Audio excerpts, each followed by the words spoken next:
Bonsoir les amis, j'espère que vous allez tous très bien. Très content de vous retrouver pour cette nouvelle vidéo débrief du match de fou auquel on a assisté. Barça Inter, 3 buts partout, match aller, demi-finale aller de la Ligue des Champions.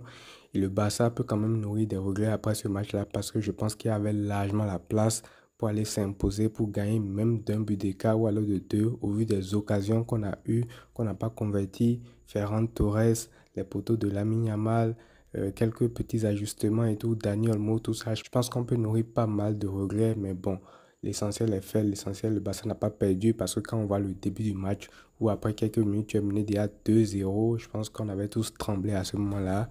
Mais encore une fois, ce Barça nous montre que son mental est très fort et qu'il peut revenir de n'importe quelle situation. Et vous savez quoi, ce match-là me rappelle exactement le match aller de Coupe du Roi contre l'Atlético Madrid, sauf qu'aujourd'hui, tu n'as mené à aucun moment tout simplement. Donc, on va rentrer déjà dans l'analyse de ce match-là.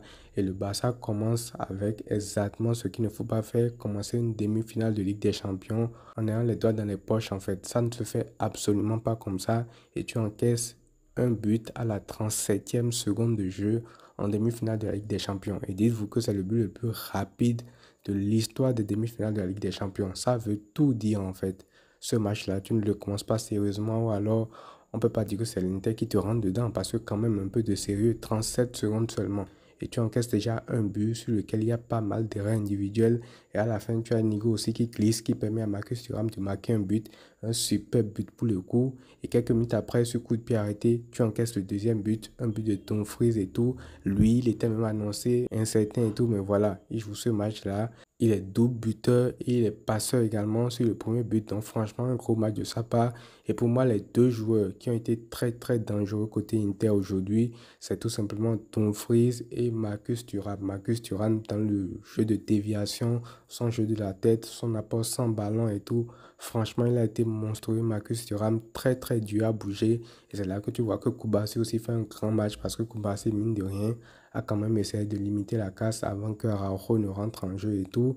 Et il y a Dumfries qui nous a fait énormément de mal, vu qu'en face aussi, il avait un Gérard Martin qui n'était pas au niveau, et même en deuxième mi-temps, quand Inigo est passé là-bas, c'était quand même assez compliqué. Donc le Barça entame mal son match, mais après, c'est là que tu vois que la qualité individuelle, on peut tout dire, il faut un collectif aujourd'hui et tout, mais la qualité individuelle te sauve des matchs en fait. Aujourd'hui, le Barça a mené 2 buts à 0 à domicile dans une demi-finale aller de la Ligue des Champions.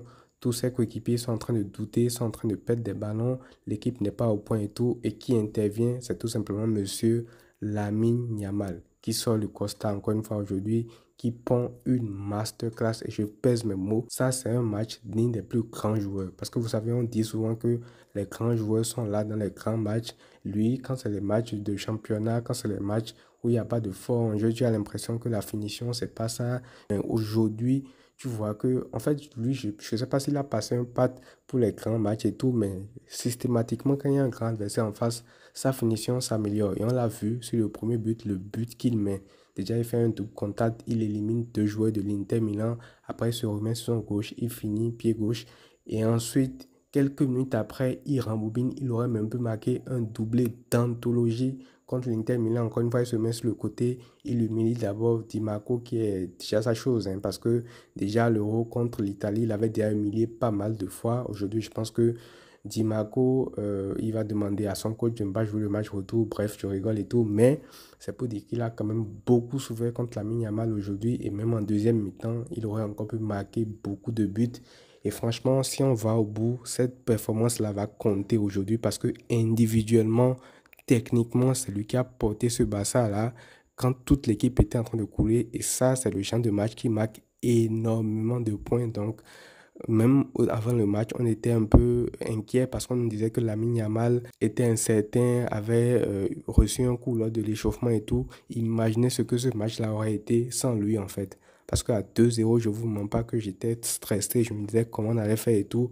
Mais là, sa qualité individuelle a fait toute la différence. Tu sentais qu'à un moment donné, il pouvait faire ce qu'il veut, ça allait passer. Et c'est là que ma frustration commence parce qu'à ce moment-là du match où Lamine Yamal est très chaud, il permet au Barça d'avoir pas mal de situations et bataille les autres à côté qui gâchent. Ferran Torres qui trouve une, deux occasions qui rate, Daniel Olmo qui rate, Rafinha qui rate. Après ça, bien évidemment, Ferran Torres met le but du 2-2, mais c'est insuffisant pour moi en fait. Et côté Barça, il y a pas mal de joueurs dont j'ai pas aimé la prestation. Déjà, il y a Rafinha, malgré son but, malgré sa deuxième mi-temps qui est pas mal. Il peut nous redonner l'avantage si Sommer ne fait pas l'arrêt de fou à la fin, mais j'en attends beaucoup plus. Et moi, surtout, le joueur qui m'a le plus déçu, c'est Daniel Olmo. Parce que avant le match, on s'est tous dit, Daniel Olmo, dans les petits espaces, vu que ce soit compliqué contre l'Inter, il va être là, il va être présent. Mais son match est encore une fois à l'image du match qu'il a fait contre le Real Madrid la dernière fois. Ils sont encore une fois frustrés. Bon, c'est vrai que je peux le comprendre et tout, mais t'es pas bon en fait. T'es pas bon. L'entrée de Fermin, j'ai bien aimé. Mais dernièrement, récemment, il n'est pas à son pic de forme, en tout cas dans les plus grands matchs quand on a besoin de lui. Real Madrid, aujourd'hui Inter Milan, il n'a pas été bon. Donc ça aussi, c'est un truc qui m'a pas mal dérangé. Et c'est à cause de tout ça qu'on peut laisser des regrets dans ce match-là aujourd'hui. Parce que comme je l'ai dit, franchement, il y avait largement la place pour faire un résultat pour gagner même de 2 buts d'écart peut-être aujourd'hui. Malheureusement, le Barça n'a pas eu ce coach-là. Et quand tu vois ce genre de match-là, tu sens que les absents font très très très mal en fait. Aujourd'hui, je vous garantis, l'Inter Milan sans Dumfries, sans Marcus Thuram qui étaient tous deux incertains pour ce match-là, ne fait absolument pas le même match. Et imagine ce que le match aurait été avec un Baldé et avec un Lewandowski. Parce qu'on peut tout dire. C'est pas pour critiquer Ferran Torres, pour critiquer sa prestation. Il marque son but, ok. Il rate quelques occasions, on peut pas lui en vouloir parce que globalement, sa saison, c'est quand même monstrueuse. Là, il est à 19 buts. Il a marqué son 19e but aujourd'hui. Mais tu sens que dans ce genre de match-là, avoir un Lewandowski peut te changer pas mal de situations. Un Lewandowski qui est là, qui peut piquer au bon moment, qui peut marquer très vite, qui peut vite ramener l'équipe au niveau et tout. Donc là, tu sens que ça a manqué de tranchant, surtout dans les derniers mètres. On a dû s'en remettre au génie de Lamine Yamal qui a fait la différence, qui a fait un très très gros match. Voilà, j'en ai déjà parlé. Maintenant, au milieu de terrain, j'ai bien aimé également le double pivot. Pedri, encore une fois, qui chaque fois se joue du bloc adverse, qui ne perd pas le ballon. Même quand il est entouré de deux, trois joueurs, il arrive toujours à ressortir le ballon.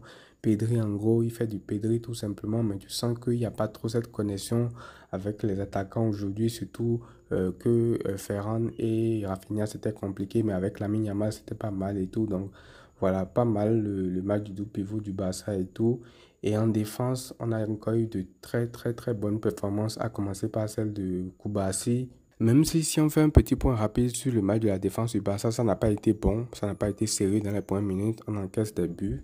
Notamment 2 buts sur coup de pied arrêté et ça on le savait, on l'avait vu déjà en avant-match ici que les 2 buts même qu'ils ont marqué contre le Bayern au retour, c'était ce coup de pied arrêté. Pourtant on prend 2 coups de pied arrêtés, c'est pas sérieux aussi à un moment donné.